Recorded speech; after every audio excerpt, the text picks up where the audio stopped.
ओम श्री गणेशाय नमः। नमस्कार दोस्तों, आपका हमारी YouTube चैनल धार्मिक कथाएं और कहानियां में स्वागत है। आज मैं आपको विनायक चतुर्थी व्रत की संपूर्ण कथा सुनाऊंगी। अगर आपको यह कथा अच्छी लगे तो आप वीडियो को लाइक, सब्सक्राइब और शेयर जरूर कीजिएगा। आइए सुनते हैं विनायक चतुर्थी व्रत की पहली कथा। पौराणिक कथा के अनुसार एक बार भगवान शिव व माता पार्वती नर्मदा नदी के तट पर बैठे हुए थे, जहां माता पार्वती ने भगवान शिव से चौपड़ खेलने को कहा। शिवजी ने बोला, खेल तो लेंगे, परंतु खेल में हार जीत का फैसला करने के लिए हमें एक पुतला बनाकर उसकी प्राण प्रतिष्ठा करनी होगी, जो इस खेल में हार जीत को सुनियोजित करेगा। इस पर पार्वती जी भी राजी हो गई। तत्पश्चात शिव जी ने एक पुतले की प्राण प्रतिष्ठा की और उससे कहा, बेटा, हम चौपड़ खेलना चाहते हैं और खेल में हार जीत का फैसला तुमको करना होगा कि हम दोनों में से कौन हारा और कौन जीता। और उसके बाद भगवान शिव व माता पार्वती ने चौपड़ खेलना शुरू कर दिया। खेल को 3 बार खेला गया और तीनों ही बार माता पार्वती ने ही खेल जीता, परंतु खेल समाप्त होने के बाद बालक से हार जीत का फैसला करने के लिए कहा गया, तो उस बालक ने महादेव को ही विजयी बताया।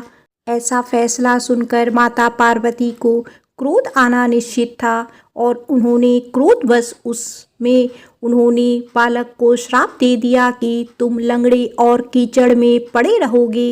इसके बाद बालक ने माता पार्वती से माफ़ी मांगी और कहा कि यह मुझसे अज्ञानतावश हुआ है, मैंने किसी द्वेष भाव से ऐसा नहीं किया था। जब बालक द्वारा क्षमा मांगी तो माता ने कहा, यहाँ पर गणेश पूजन के लिए नाग कन्याएं आएंगी, उनके कहे अनुसार तुम गणेश व्रत करो, ऐसा करने पर तुम मुझे प्राप्त करोगे। ऐसा बताकर माता पार्वती शिव के साथ कैलाश पर्वत पर लौट आई। पूरे 1 वर्ष के बाद वह स्थान पर नाग कन्याएं आई। तब नाग कन्याओं से श्री गणेश के व्रत की संपूर्ण विधि मालूम कर उस बालक ने 21 दिन तक लगातार श्री गणेश का पूजन किया। उस बालक की सच्ची श्रद्धा को देखकर गणेश जी प्रसन्न हुए। उन्होंने बालक को मनोवांछित फल मांगने के लिए बोला। उस बालक ने कहा, हे विनायक, मुझ में इतनी शक्ति दीजिए कि मैं अपने पैरों से स्वयं चलकर कैलाश पर्वत पर अपने माता पिता के पास पहुंच सकूं और वे यह देखकर प्रसन्न हो सके। बालक को वरदान देकर श्री गणेश अंतर्ध्यान हो गए। इसके बाद वह बालक कैलाश पर्वत पर स्वयं पहुंच गया और कैलाश पर्वत पर पहुंचने की अपनी कथा उसने भगवान शिव जी को सुनाई। चौपड़ वाले दिन से माता पार्वती शिव जी से विमुख हो गई थी। अतः देवी के रुष्ट होने पर भगवान शिव ने भी बालक के बताए अनुसार 21 दिनों तक श्री गणेश का व्रत किया। इस व्रत के प्रभाव से माता पार्वती के मन से भगवान शिव के लिए जो नाराजगी थी वह समाप्त हो गई। तब यह व्रत विधि भगवान शंकर ने माता पार्वती को बताई। यह सुनकर माता पार्वती के मन में भी अपने पुत्र कार्तिकेय से मिलने की इच्छा जागृत हुई। तब माता पार्वती ने भी 21 दिन तक श्री गणेश का व्रत किया तथा दूर्वा, फूल और लड्डुओं से गणेश जी का पूजन अर्चन किया। व्रत के 21वें दिन कार्तिकेय स्वयं माता पार्वती जी से मिलने आ गए। उस दिन से श्री गणेश चतुर्थी का यह पर्व समस्त मनोकामनाओं की पूर्ति करने वाला व्रत माना जाता है। इस व्रत को करने से मनुष्य के सारे कष्ट दूर होकर मनुष्य को समस्त सुख सुविधाएं प्राप्त होती है। प्रेम से बोलो श्री गणेश भगवान की जय। आइए सुनते हैं विनायक चतुर्थी व्रत की दूसरी कथा। पौराणिक कथा के अनुसार एक बार सभी देवता एक विपदा में उलझे थे, जिसके निवारण के लिए वे सभी देवता भगवान शिव के निकट आए। उस समय शिव जी के दोनों सुपुत्र बैठे थे, देवताओं की सभी बात सुनकर शिव जी ने अपने बेटों कार्तिक व गणेश जी से पूछा कि तुम में से कौन देवताओं के कष्टों का निवारण करना चाहता है। इस पर दोनों ने ही स्वयं को इस कार्य के लिए सक्षम बताया। इस पर भगवान शिव ने दोनों की परीक्षा लेते हुए कहा कि तुम दोनों में से जो सबसे पहले पृथ्वी की परिक्रमा करके आगे आएगा वही देवताओं की मदद करने जाएगा। भगवान शिव के ऐसा कहने पर कार्तिकेय बिना समय गवाए अपने वाहन मोर पर बैठकर पृथ्वी की परिक्रमा के लिए निकल जाते हैं और गणेश जी इस सोच में पड़ गए कि वह चूहे की सवारी करके ऐसा कार्य करने में तो इस कार्य में उन्हें बहुत समय लग जाएगा। तभी उन्होंने अपनी सोच समझ से एक उपाय सूझा। गणेश जी अपने स्थान से उठे और अपने माता पिता की 7 बार परिक्रमा करके उनके समीप आकर बैठ गए। कुछ समय के बाद कार्तिकेय भी परिक्रमा करके लौट आए और स्वयं को विजेता बताने लगे। तब शिव जी ने श्री गणेश से पृथ्वी की परिक्रमा ना करने का कारण पूछा। तब गणेश ने कहा, माता पिता के चरणों में ही समस्त लोक समाया है। यह सुनकर भगवान शिव ने गणेश जी को देवताओं के संकट दूर करने की आज्ञा दी। इस प्रकार भगवान शिव ने गणेश जी को आशीर्वाद दिया कि चतुर्थी के दिन जो तुम्हारा पूजन और रात्रि में चंद्रमा को अर्घ्य देगा उसके तीनों ताप यानी दैहिक ताप, दैविक ताप तथा भौतिक ताप दूर होंगे। इस व्रत को करने से व्रतधारी के सभी तरह के दुख दूर होंगे और उसे जीवन के भौतिक सुखों की प्राप्ति होगी। चारों तरफ से मनुष्य की सुख समृद्धि में वृद्धि होगी। पुत्र पौत्र आदि धन ऐश्वर्य की कमी नहीं रहेगी। प्रेम से बोलो श्री गणेश भगवान की जय। आइए सुनते हैं विनायक चतुर्थी व्रत की तीसरी कथा। पौराणिक कथा के अनुसार एक समय की बात है कि राजा हरिश्चंद्र के राज्य में एक कुम्हार रहता था और उसका कार्य मिट्टी के बर्तन बनाना था, परंतु वे कच्चे रह जाते थे। उसको एक पुजारी द्वारा सलाह मिली जिस पर उसने उसको अमल किया और इस समस्या को दूर करने के लिए अपने एक छोटे बालक को मिट्टी के बर्तनों के साथ आवा में डाल दिया। वह दिन संकष्टी चतुर्थी का दिन था और उस बच्चे की माँ अपने बेटे के लिए परेशान थी। उसने गणेश जी से बेटे की कुशलता की प्रार्थना की।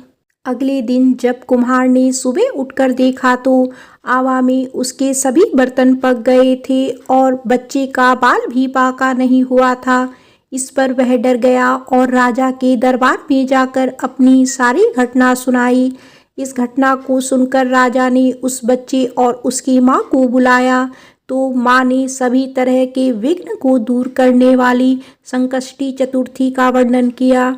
इस घटना के बाद से महिलाएं संतान और परिवार के सौभाग्य के लिए संकट चौथ का व्रत करने लगी।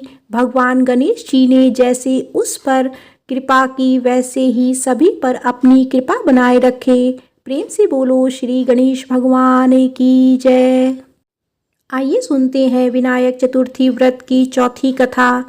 पौराणिक कथा के अनुसार एक समय की बात है कि भगवान विष्णु का विवाह माता लक्ष्मी के साथ निश्चित हुआ। विवाह की सभी तैयारियां होने लगी। सभी देवी देवताओं को निमंत्रण भेजे गए, लेकिन भूलवश गणेश जी को निमंत्रण देना रह गया था। इधर भगवान विष्णु की बारात जाने का समय आ चुका था। सभी देवता अपनी पत्नियों के साथ विवाह समारोह में शामिल होने आए, परंतु सभी देवी देवताओं ने देखा कि गणेश जी कहीं दिखाई नहीं दे रहे हैं। तब उन सभी ने आपस में चर्चा की, क्या गणेश जी को नहीं न्योता दिया गया या गणेश जी ही नहीं आए हैं।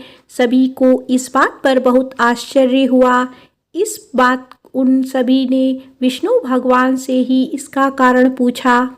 विष्णु भगवान से पूछने पर उन्होंने कहा कि हमने गणेश जी के पिता भोलेनाथ, महादेव और माता पार्वती को न्योता भेजा था। यदि गणेश जी अपने पिता के साथ आना चाहते हैं तो आ जाते, अलग से न्योता देने की कोई आवश्यकता भी नहीं थी।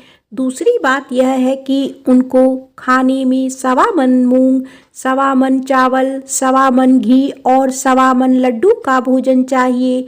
यदि गणेश जी नहीं आएंगे तो कोई बात नहीं, दूसरे के घर जाकर इतना सारा खाना पीना अच्छा भी नहीं लगता। इतनी वार्ता कर ही रहे थे कि किसी ने एक सुझाव दिया, यदि गणेश जी आते तो उनको द्वारपाल बनाकर बैठा सकते थे कि आप घर की देखभाल करना। आप तो चूहे पर बैठकर धीरे धीरे चलोगे तो बारात में बहुत पीछे रह जाओगे। यह सुझाव भी सबको पसंद आ गया, तो फिर विष्णु भगवान ने भी अपनी सहमति दे दी। तब गणेश जी को निमंत्रण देकर आमंत्रित किया और उनको समझा बुझाकर घर की रखवाली करने को बैठा दिया। बारात चल दी। जब नारद जी ने देखा कि गणेश जी तो दरवाजे पर ही बैठे हुए हैं, तो वे गणेश जी के पास गए और रुकने का कारण पूछा। गणेश जी कहने लगे कि विष्णु भगवान ने मेरा बहुत अपमान किया है। नारद जी ने कहा कि आप अपनी मूषक सेना को आगे भेज दें तो वह रास्ता खोद देगी, जिससे उनके वाहन धरती में धंस जाएंगे। तब आपको सम्मानपूर्वक बुलाना पड़ेगा। अब तो गणेश जी ने अपनी मूषक सेना को आदेश दिया, जाओ, और सेना ने जमीन खोद दी। जब बारात वहां से निकली तो रथों के पहिए धरती में धंसने लगे। लाख कोशिश की परंतु पहिए नहीं निकले। सभी ने अपने अपने उपाय किए परंतु पहिए तो नहीं निकले, बल्कि जगह जगह से टूटने लगे। किसी की समझ में नहीं आ रहा था कि अब क्या किया जाए। तब तो नारद जी ने आकर कहा, आप लोगों ने गणेश जी का अपमान किया, जिस कारण यह विघ्न आ रहे हैं। यदि उन्हें मना कर लाया जाए तो आपका कार्य सिद्ध हो सकता है और यह संकट टल सकता है। शंकर भगवान ने अपने दूत नंदी को भेजा और वे गणेश जी को लेकर आए। गणेश जी का आदर सम्मान के साथ पूजन किया गया। फिर रथ के पहिए निकाले गए और यह संकट टल गया। अब रथ के पहिए निकल तो गए परंतु वे टूट फूट गए थे, तो उन्हें सुधारे कौन। पास के खेत में एक खाती काम कर रहा था, उसे बुलाया गया। खाती अपना कार्य करने के पहले श्री गणेशाय नमः कहकर गणेश जी की वंदना मन ही मन करने लगा। देखते ही देखते खाती ने सभी पहियों को ठीक कर दिया। तब खाती कहने लगा कि हे देवताओं, आपने सर्वप्रथम गणेश जी को नहीं मनाया होगा और ना ही उनकी पूजन की होगी, इसीलिए तो आपके साथ यह संकट आया है। हम तो मूर्ख अज्ञानी हैं, फिर भी पहले गणेश जी की पूजा करते हैं, उनका ध्यान करते हैं। आप लोग तो देवतागण हैं, फिर भी आप गणेश जी को कैसे भूल गए। अब आप लोग भगवान श्री गणेश की जय बोलकर जाएं तो आपके सब काम बन जाएंगे और कोई संकट भी नहीं आएगा। ऐसा कहते हुए बारात वहां से चल दी और विष्णु भगवान का लक्ष्मी जी के साथ विवाह संपन्न करा के सभी सकुशल घर लौट आए। हे गणेश जी महाराज, आपने विष्णु को जैसो कारज सारियो, ऐसो कारज सबको सिद्ध कर जो। बोलो गजानंद भगवान की जय।